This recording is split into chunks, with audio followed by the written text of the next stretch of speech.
तो आज हम पढ़ेंगे आउटस्टैंडिंग एक्सपेंस।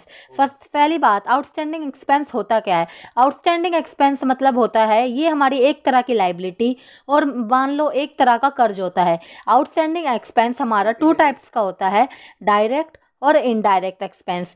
डायरेक्ट एक्सपेंस मतलब जो खर्चा डायरेक्ट हो, जैसे कि वेजेस, मजदूरी, ये सब। और इनडायरेक्ट खर्चा जैसे कि rent, salaries, expense, journal expense. अब आता है ट्रेडिंग अकाउंट। ट्रेडिंग अकाउंट में आउटस्टैंडिंग एक्सपेंस का क्या काम होता है। तो ट्रेडिंग एक्सपेंस अकाउंट में हमें आउटस्टैंडिंग एक्सपेंस को प्लस करना होता है, क्योंकि ये हमारा एक तरह का खर्चा होता है। और पीएनएल में भी सेम तरीके से हमें आउटस्टैंडिंग एक्सपेंस को प्लस करना होता है डेबिट साइड में।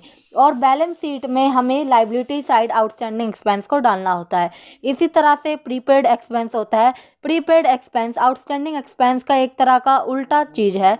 जैसे कि ट्रेडिंग अकाउंट में डेबिट साइड ये लेस होएगा प्रीपेड एक्सपेंस, क्योंकि ये हमारा प्रीपेड एक्सपेंस है। जैसे कि हमने कोई चीज़, जैसे कि आप रेंट देते हो और आपने उसे प्रीपेड रेंट दे दिया, जैसे कि आगे आगे महीने का भी आपने ज़्यादा दे दिया, तो वो प्रीपेड खिलाएगा, तो वो लेस हो जाता है, माइनस होएगा। और पीएनएल अकाउंट में इनडायरेक्ट एक्सपेंस में भी ये लेस होएगा। तो यही काम था बच्चा आउटस्टैंडिंग एक्सपेंस का। सीधी सादी बात, ट्रेडिंग में प्लस, पीएनएल में प्लस, और प्रीपेड ट्रेडिंग में माइनस, पीएनएल में माइनस।